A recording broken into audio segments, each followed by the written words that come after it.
ഇപ്പം അറിയാം 7 മണിക്ക് എന്റെ പ്രോഗ്രാം സ്റ്റാർട്ട് ചെയ്യണം. പക്ഷെ ഗൗരിയുടെ ബിഹൈൻഡ് ആ മനസ്സിനുള്ളിൽ ഓക്കെ 7 മണിക്ക് ഞാൻ സ്റ്റാർട്ട് ചെയ്യണം. നിങ്ങൾ ആ എനർജി ഇങ്ങനെ 6:45 വരെ ഉറങ്ങുമായിരിക്കും. പോ ഗൗരി. 6:45 വരെ ഉറങ്ങുമായിരിക്കും. ഞാൻ ഡ്രസ്സ് എടുത്ത് സൈഡിൽ വെച്ചിട്ട് അലാം വെച്ചിട്ട് 7 മണിക്ക് റൂമിൽ നിന്ന് ഇറങ്ങണം എന്ന് വെച്ചോ, അല്ലെങ്കിൽ 7-7:30 ഷോ ആണെങ്കിൽ റൂമിൽ നിന്ന് ഇറങ്ങുന്നതിന് 10 മിനിറ്റ് വന്നിട്ട് ഞാൻ ഉറങ്ങുമായിരിക്കും. എന്നിട്ട് നമ്മുടെ മാനേജർ വന്നിട്ട് കുട്ടി എല്ലാം വലിച്ചു വാരിയിട്ട് ഷൂ ഒക്കെ കയ്യിൽ പിടിച്ചുകൊണ്ടൊക്കെ ആയിരിക്കും പുറത്തേക്ക് പോകുന്നത്. എന്നിട്ട് ഞാൻ വണ്ടി ഇരിക്കുമ്പോൾ എൻ്റെ കൂടെയുള്ളവർ ചോദിക്കും, ഉറങ്ങി കഴിഞ്ഞിട്ടില്ലല്ലോ, എപ്പോഴും തൂങ്ങുകയാണല്ലോ എന്ന്. ബാക്ക് സ്റ്റേജിൽ പോയിട്ട് ഞാൻ ഇങ്ങനെ ഇരിക്കുമായിരിക്കും, ഉറക്കം കഴിഞ്ഞില്ലല്ലേ എന്ന് ചോദിക്കും. പിന്നെ എവിടുന്ന് എപ്പോഴാണ് ചാർജ് ആവണത്? ചാർജ് ആവുന്ന ഷോ തുടങ്ങുമ്പോൾ. ഓ, അതൊരു ഇൻസ്റ്റന്റ് ആണല്ലേ? അപ്പൊ ഷോ തുടങ്ങുമ്പോഴേക്കും നമുക്ക് അറിയാലോ ഇങ്ങനെ എന്താ ചെയ്യണമെന്ന് അറിയാലോ. അപ്പൊ ആ സമയത്ത് പെട്ടെന്ന് വേറൊരു ഫേസ് ആണ് അപ്പം ഗൗരിയുടെ, വേറൊരു തന്നെ ഫേസ് ആണ് അപ്പൊ കാണുന്നത്. വാവ്. ഓക്കെ.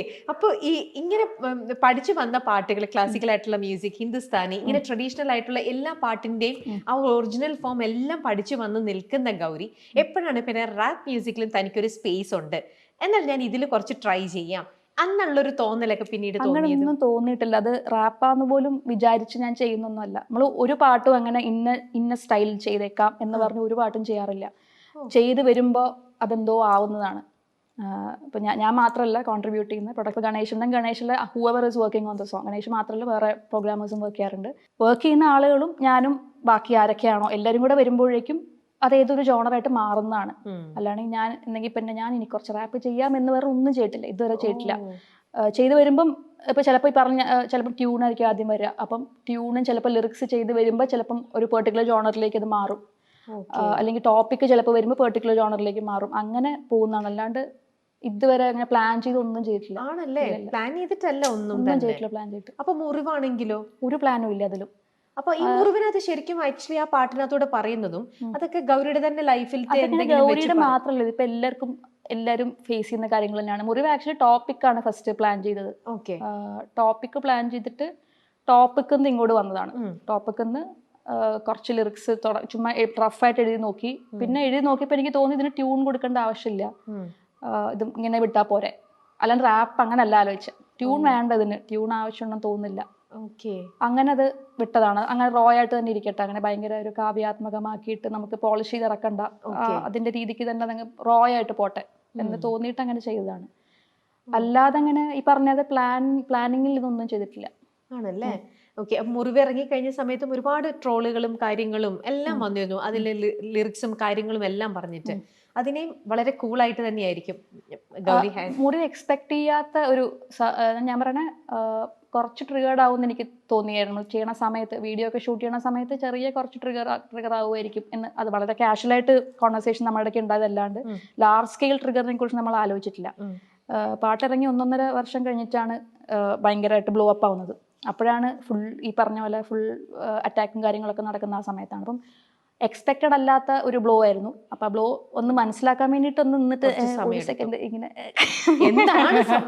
അതൊരു ഒരാഴ്ച എടുത്തു. പിന്നെ അത്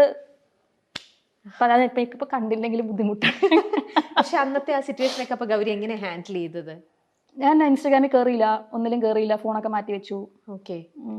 ഫുഡൊക്കെ കഴിച്ച് വീട്ടിലിരുന്ന് കുറച്ച് ദിവസം. പിന്നെ ഒന്ന് അടങ്ങിയപ്പോഴേക്കും തിരിച്ചു കയറി. ഒരു സാധാരണ ഒരു വില്ലേജ് ഗേൾ ഇത്തരത്തിലുള്ള കമന്റ്സ് ഒക്കെ ഇങ്ങനെ പല ഭാഗത്തുനിന്ന് കേൾക്കുമ്പോൾ അതിനെ വളരെ ഈസി ആയിട്ട് ഇപ്പൊ പറഞ്ഞപ്പോ എന്ത് ഈസി ആയിട്ട് പറഞ്ഞേ, അപ്പൊ അങ്ങനെ ഈസി ആയിട്ട് അതിനെ ഹാൻഡിൽ ചെയ്യാൻ വേണ്ടിയിട്ട് പറ്റിയിരുന്നോ ഗൗരിക്ക്? അതോ ആരെങ്കിലും ഗൗരിയുടെ കൂടെ ഫുൾ ടൈം സപ്പോർട്ടിംഗ് ആളുകൾ ഉറപ്പായിട്ടും, ഗണേഷ് ഉറപ്പായിട്ടും ഫുൾ ടൈം കൂടെ ഉണ്ട്. സപ്പോർട്ടിംഗ് സിസ്റ്റം അത് ഗണേഷിനത് വിഷയമല്ല. എൻ്റെ കൂടെ 24 മണിക്കൂറുള്ളത് അവനാണ്, അവന്റെ പ്രശ്നമേ അല്ല. എനിക്കും എനിക്ക് ആദ്യം എന്താ നടക്കുന്നതെന്നുള്ളൊരു കൺഫ്യൂഷനാണ് ആദ്യം വന്നത്. അത് നമ്മൾ എക്സ്പെക്ട് ചെയ്യാത്തൊരു സാധനമാണ്. അജിത് ഹരൊക്കെ പിന്നെയും കുറച്ചുകൂടിയൊക്കെ എനിക്ക് തോന്നുന്നു മനസ്സിലാക്കാം. ഇതെനിക്ക് പക്ഷെ എനിക്ക് മനസ്സിലാവുന്നില്ല ഇത് എവിടെ നിന്ന് വരുന്നതെന്ന്. കാരണം പല സൈഡിൽ നിന്നായിരുന്നു വന്നുകൊണ്ടിരുന്നത്. ഒരു പെർട്ടിക്കുലർ റീസണിന് വേണ്ടി മാത്രമല്ല ചീത്ത കേട്ടോണ്ടിരുന്നത്. പല സൈഡിൽ നിന്ന് പല കാര്യങ്ങൾക്ക് ഇങ്ങനെ ചീത്ത കേൾക്കുന്നുണ്ട്. അപ്പൊ എനിക്കെല്ലാം കൂടെ ഇതെന്താ സംഭവിക്കുന്നതെന്നൊരു ഒന്ന് പാനിക്കായി. പക്ഷെ അപ്പൊ തന്നെ എല്ലാം അടച്ചു മാറ്റി വെച്ച് കുറച്ചപ്പോഴേക്കും പിന്നെ അത് ക്ലാരിറ്റി കിട്ടി. ഓക്കെ. ചെറുപ്പത്തിലെ സിനിമ ഇൻഡസ്ട്രിയിലേക്ക് വന്നത് ആളാണ്. എങ്ങനെ എന്താ പറയാ, ഈ സിനിമ ഗൗരിയുടെ തന്നെ ഇതിൽ പറഞ്ഞിട്ടുമുണ്ട്, ചെറുപ്പത്തിൽ തന്നെ മോശപ്പെട്ട അപ്രോച്ചുകളൊക്കെ ഉണ്ടായിട്ടുണ്ട് എന്നുള്ളതും. അതിനെക്കുറിച്ചൊന്ന് പറയാമോ? ഇതൊക്കെ മനസ്സിലാവാതെ ചെന്നിരുന്ന ഒരു കുട്ടി ഈ മോശപ്പെട്ട അനുഭവങ്ങളൊക്കെ വരിക, പിന്നെ എന്തിനാണ് പിന്നെയും ഈ ഇൻഡസ്ട്രിയിൽ ഇപ്പൊ സർവൈവ് ചെയ്തുകൊണ്ട് പോയിക്കൊണ്ടിരിക്കുകയാണ്. ഇപ്പോഴും ഒരുപാട് മലയാള സിനിമകളിൽ ഗൗരിയുണ്ട്, പാടുന്നുണ്ട്. അപ്പൊ ആ അനുഭവങ്ങളെയൊക്കെ എത്രത്തോളം സ്ട്രോങ് ആക്കി ഗൗരീനെ? അനുഭവങ്ങൾ വരുമ്പോൾ എനിക്ക് തോന്നിയിട്ടുള്ളത് നമ്മളൊരു സ്പേസ് എത്തുന്ന വരെ ഇതുള്ളൂ എന്ന് എനിക്ക് തോന്നുന്നു. ബിഗിനേഴ്സിനാണ് ഇത് കൂടുതലും എപ്പോഴും ഫേസ് ചെയ്യേണ്ടി വരിക. ഒരു സ്ഥലത്ത്, അതായത് ഇയാളുടെ അടുത്ത് പോയി കഴിഞ്ഞാൽ തിരിച്ച് പണി തരാനുള്ള കപ്പാസിറ്റി ഇയാൾക്കുണ്ട് എന്ന് തോന്നുന്ന ഒരു സ്പേസിലേക്ക് എത്തിക്കഴിഞ്ഞാൽ ഇത് കുറച്ച് ഒതുങ്ങും. എനിക്ക് അങ്ങനെ എൻ്റെ എക്സ്പീരിയൻസ് അങ്ങനെയാണ്. കാരണം കഴിഞ്ഞൊരു കുറച്ച് വർഷം എടുത്തു കഴിഞ്ഞാൽ അങ്ങനെ ഒരു സംഭവമേ എനിക്കില്ല. ഇനിഷ്യലി നമ്മൾ ഈ പറഞ്ഞ പോലെ ഓപ്പർച്യൂണിറ്റീസിന് വേണ്ടിയിട്ടും ഈ പറഞ്ഞ ഒരു സ്റ്റേജ് കയറി പാട്ട് പാടാനൊക്കെ ആയിട്ട് നമ്മൾ ഈ വളരെ പ്രോമിനന്റ് ആയിട്ടുള്ള ആളുകളുടെ കൂടെ നമ്മൾ കോൺടാക്ട് തപ്പി പോവാണല്ലോ. ഇയാളുടെ അടുത്ത് ചെന്ന് കഴിഞ്ഞാൽ മറ്റേ ഇന്ന ആളുടെ കൂടെ വർക്ക് ചെയ്യാം, ഇങ്ങനെയുള്ള കോൺടാക്ട്സ് വെച്ചിട്ട് നമ്മൾ പോവാം. അപ്പോഴാണ് ഈ പറഞ്ഞ ഓരോ പണികൾ വരിക. അപ്പം കിട്ടിപ്പടിക്കുക എന്നുള്ളതാണ്. കിട്ടി പോയി ഈ സംഭവം നമ്മളിനി സൂക്ഷിക്കണം. അപ്പം അങ്ങനെ പഠിച്ച് പോവാന്നുള്ളതേ ഉള്ളൂ. കുറച്ച് പാടാണ്, റെസിലിയൻ്റ് ആയിട്ട് നിന്ന് പോവാന്നുള്ള കുറച്ച് പാടാണ്. പിന്നെ എനിക്ക് ഭയങ്കര ആഗ്രഹമായിരുന്നു. അപ്പോൾ നമ്മളിത് കുറേ കണ്ടില്ല എന്ന് വയ്ക്കും. ചിലപ്പോൾ ഇതിൻ്റെ എഫക്റ്റ് നമുക്ക് മനസ്സിലാവുന്ന കുറേ വർഷം കഴിഞ്ഞൊക്കെ ആയിരിക്കും. അയ്യോ അന്ന് ഇത്ര വലിയ പ്രശ്നമായിരുന്നല്ലോ. നമ്മൾ മറ്റതിനോടുള്ള പാട്ടിനോടുള്ള പ്രാന്തിൻ്റെ ഇടയ്ക്ക് ചിലപ്പം അപ്പം നമ്മൾ ശ്രദ്ധിക്കില്ല. അത് വിടും, സാരില്ല പോട്ടെ എന്ന് വിടും. പിന്നെ കുറേ നല്ല ഇത് ആലോചിക്കുമ്പോഴാണ് പക്ഷേ അന്ന് അത്ര വലിയ പണിയല്ലേ കിട്ടിയ എന്നൊക്കെ ഇങ്ങനെ ആലോചിക്കും. പക്ഷെ അത് നല്ല റെസിലിയൻസ് വേണമെന്ന് എനിക്ക് തോന്നുന്നു. പക്ഷെ അപ്പൊ ഈ നോ പറഞ്ഞു കഴിഞ്ഞപ്പോൾ എപ്പോഴെങ്കിലും ഒരു ചാൻസ് നഷ്ടപ്പെടുകയായിക്കോട്ടെ, അങ്ങനെ ഉണ്ടായിട്ടുണ്ട്? ഓ യെസ്, അതൊക്കെ എൻ്റെ ഭാഗമാണ്. അതിനുശേഷം ഗോഡ് ഫാദർ ആയിട്ട് കണ്ടുകൊണ്ടിരുന്ന ഒരാളിൽ നിന്നും ഇത്തരത്തിലുള്ള മോശപ്പെട്ട അനുഭവങ്ങളെല്ലാം ഉണ്ടായിട്ടുണ്ട് അല്ലേ? അപ്പൊ നനശ്ചിരിക്കാതെ, അപ്പം ഇങ്ങനെയാണോ ലോകം എന്ന് ആ ഒരു പ്രായത്തിൽ ആ ഒരു കുട്ടിക്ക് തോന്നുന്ന സ്വാഭാവികമല്ലേ ഗൗരി? തോന്നും അല്ലേ? അപ്പൊ ഇതല്ല ലോകം എന്നപ്പോ ഗൗരിക്ക് തിരുത്തി തന്നത് ആരാണ്? അതാണ് ലോകം. അത് തന്നെയാണ് ലോകം പറയാനും പറ്റില്ല. അത് തന്നെയാണ് ലോകം. അത് പല്ലെന്ന് പറയുന്നത് എന്തിനാ? അത് തന്നെയാണ് ലോകം. ആണോ? ഭയങ്കര ഡേഞ്ചറസ് ആണ്. വളരെ ഡേഞ്ചറസ് ആയിട്ടുള്ള സ്ഥലമാണ്. ഞാൻ തിരുത്തുന്നില്ല. വളരെ വളരെ കുറച്ച് പേര് മാത്രമേ സേഫ് ആയിട്ടുള്ള, എനിക്ക് തോന്നുന്നു, അങ്ങനത്തെ മനുഷ്യന്മാരുള്ളൂ. അപ്പം ഇതിനകത്തും ഇത്രയും ഈ ഒരു എന്താ പറഞ്ഞ ഇങ്ങനത്തെ ഒരു ലോകത്തിൽ ഇനിയാണെങ്കിലും ഒരു കുട്ടി വരണമെങ്കിൽ ശ്രദ്ധിക്കേണ്ട കാര്യങ്ങൾ, അലേർട്ടായിട്ട് നിൽക്കേണ്ട കാര്യങ്ങൾ എന്തെന്നാണ് ഇപ്പൊ ഇതെല്ലാം കടന്നുപോയ ഗൗരിക്ക് പറയാനുള്ളത്? അങ്ങനെ പറയാൻ പറ്റില്ല, അതാണ് എൻ്റെ പ്രശ്നം. എനിക്ക് ഒരു കാര്യം പറയാൻ പറ്റുന്ന, മറ്റേ നമ്മളെ അങ്ങോട്ട് വളർത്തി വലുതാക്കും എന്ന് പറഞ്ഞു വരുന്ന ആളുകളെ മാക്സിമം മാറ്റി നിർത്തുന്നത്. കാരണം ആർക്കും നമ്മളെ വളർത്തി വലുതാക്കാൻ പറ്റില്ല എന്ന് എനിക്ക് തോന്നുന്നു. ആർക്കും അത് ചെയ്യാൻ പറ്റില്ല. നമ്മൾ തന്നെ ചെയ്യാൻ ഓഫ് കോഴ്സ് സഹായിക്കാൻ പറ്റും, ആളുകൾക്ക് ഓപ്പർച്യൂണിറ്റീസ് തരാൻ പറ്റും, ചിലപ്പോൾ നമ്മളൊന്ന് ലിഫ്റ്റ് ചെയ്യാൻ പറ്റുമായിരിക്കും. പക്ഷേ ഈ പറഞ്ഞ ഞാനങ്ങ് ഏറ്റെടുത്തങ്ങ് വലുതാക്കി തരാം എന്ന് പറഞ്ഞിട്ട് വരുന്ന ആളുകൾ മോസ്റ്റ്ലി മാറ്റി നിർത്തുന്നതാണ്, യൂട്ടിലൈസ് ചെയ്യാൻ തന്നെ ആയിരിക്കും. അല്ലെങ്കിൽ വെറുതെ തള്ളുന്നതായിരിക്കും. നമ്മുടെ സമയം വേസ്റ്റ് ആയിരിക്കും, നമ്മുടെ എഫേർട്ടും സമയത്തിൻ്റെ വേസ്റ്റ് ആയിരിക്കും. അതാണ് എനിക്ക് ഒന്ന് തോന്നിയിട്ടുള്ളത്. സോ അങ്ങനത്തെ ആളുകളെ മാക്സിമം മാറ്റി നിർത്തുക. ബാക്കി എല്ലാവരും കൊണ്ട് തന്നെ പഠിച്ചിട്ടുള്ള എനിക്ക് തോന്നുന്നു. പണി കിട്ടി തന്നെയാണ് അങ്ങനെ.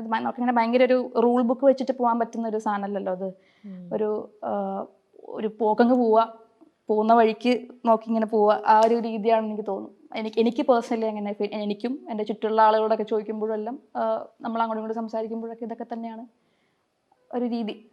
പഠിച്ച് പോവുകയാണ്. പഠിച്ച് കുറെ എക്സ്പീരിയൻസ് ഇപ്പം ഗെയിൻ ചെയ്തിട്ടുണ്ട് അല്ലേ? ഇതിനിടയിലാണ് കോവിഡ് ആ ഒരു ടൈമില് ബോർഡർ ലൈൻ പേഴ്സണാലിറ്റി ഡിസോർഡർ അതും ഗൗരിനെ ഹിറ്റ് ചെയ്തു. ഗൗരി അതിന്റെയും ആ ഒരു ഫേസിലൂടെയും വല്ലാണ്ട് പോയി അല്ലേ? അതിൽ നിന്ന് എങ്ങനെയാ റിക്കവർ ചെയ്ത്? അത് പേഴ്സണൽ ഡിസോർഡർ കണ്ടുപിടിച്ചു എന്നേ ഉള്ളൂ. എനിക്ക് ഓൾറെഡി ഉള്ള സാധനം തന്നെയായിരുന്നു. അതെ ഞാൻ ചോദിക്കാൻ വരുമായിരുന്നു അത്. കാരണം ഏകാന്തത എപ്പോഴും ഇഷ്ടപ്പെടുന്ന ഒരു കുട്ടിയായിരുന്നല്ലോ ചെറുപ്പം മുതലേ. ഒരു പക്ഷെ അതുകൊണ്ടായിരുന്നു ഈ ബോർഡർ ലൈൻ പേഴ്സണാലിറ്റി ഡിസോർഡർ? അല്ല, ബോർഡർ ലൈൻ പേഴ്സണൽ ഡിസോർഡർ എന്ന് പറഞ്ഞാൽ ജനറ്റിക് ആയിട്ടും വരാം, നമ്മൾ വളരുന്ന സാഹചര്യത്തിലും വരാം, രണ്ട് രീതിയിലും വരാം. എനിക്ക് BPD മാത്രമല്ല, എനിക്ക് OCPD എന്ന് പറഞ്ഞൊരു ഡിസോർഡർ ഡയഗ്നോസ്ഡ് ആയിരുന്നു. PTSD സിംറ്റംസും ഉണ്ടായിരുന്നു. ഇപ്പം അതാണ്, ഇപ്പം ജനറ്റിക് ആയിട്ട് മേ ബി ഒരു ഇമോഷൻ റെഗുലേഷൻ്റെ സാധനം തലയിൽ പ്രശ്നമായിരിക്കാം. ചിലപ്പോൾ വളർന്ന് വന്ന സാഹചര്യം എവിടെന്നെങ്കിലും കിട്ടിയ കാര്യങ്ങളൊന്നായിരിക്കാം. ടീനേജിലാണ് യൂഷ്വലി ബോർഡർ ലൈൻ കൂടുതലും കുട്ടികളിൽ കറക്റ്റായിട്ട് വരിക, കാണാൻ തുടങ്ങുക. നമ്മൾ പലപ്പോഴും റിബൽ അല്ലെങ്കിൽ എക്സ്ട്രീംലി ഇമോഷണൽ എന്നൊക്കെ വിളിക്കുന്ന കുട്ടികൾ മിക്കവാറും സഫർ ചെയ്യുന്നതായിരിക്കും. പക്ഷെ നമ്മൾ ടീനേജാണ്, അഹങ്കാരമാണെന്നൊക്കെ പറഞ്ഞ് നമ്മൾ പലപ്പോഴും തള്ളിക്കളയുന്നത് ഇങ്ങനെയുള്ള പ്രശ്നങ്ങളായിരിക്കാം. പക്ഷെ അന്നൊന്നും ഒട്ടും ഇതിനെക്കുറിച്ച് കോൺവെർസേഷൻസ് ഒന്നും ഇല്ല. ഇപ്പം പിന്നെ ആളുകൾ ഭയങ്കര അലേർട്ടാണ്, ഒരുപാട് കോൺവെർസേഷൻസും ഇൻ്റർവ്യൂസും ഒക്കെ ഇതിനെക്കുറിച്ച് നടക്കുന്നുണ്ട്. അപ്പം ഇമോഷണൽ റെഗുലേഷൻ ഇഷ്യൂസ് ആണ് മെയിനായിട്ടും. നമുക്ക് ഇമോഷൻ കൺട്രോൾ ചെയ്യാൻ ഭയങ്കര ഒന്നല്ലെങ്കിൽ അങ്ങേ എക്സ്ട്രീം അല്ലെങ്കിൽ ഇങ്ങേ എക്സ്ട്രീം ഒരു ബാലൻസ് ഇല്ലായ്മയാണ് ബേസിക്കലി BP. അതിന്റെ ലക്ഷണങ്ങൾ എന്ന് പറയുന്നത്. അതേപോലെ നമ്മൾ സ്വയം നമ്മളെ ഹേർട്ട് ചെയ്യാനായിട്ട് അതായത് ഇമോഷണൽ പെയിൻ ഭയങ്കര അൺബെയറബിൾ ആയിരിക്കും, നമുക്ക് സഹിക്കാൻ പറ്റില്ല. അപ്പോൾ അതിന് രക്ഷപ്പെടാൻ വേണ്ടി നമ്മൾ ഫിസിക്കൽ പെയിനിലോട്ട് തിരിയും. ചിലപ്പോൾ അൺഹെൽത്തി ആയിട്ടുള്ള പല പാറ്റേൺസിലോട്ടും പോകും. അതിൽ ഒന്നാണ് അഡിക്ഷൻസ്, അതിൻ്റെ ഒരു ഭാഗമാണ്. എനിക്ക് അഡിക്ഷൻസിലോട്ട് ഞാൻ പോയിട്ടില്ല, പോകുന്ന ഒരുപാട് പേരുണ്ട്. പല അഡിക്ഷൻസിലോട്ട് നമ്മൾ പോകുന്നതും ഈ പറഞ്ഞ പോലെ നമ്പ് ചെയ്യാൻ വേണ്ടിയായിരിക്കും.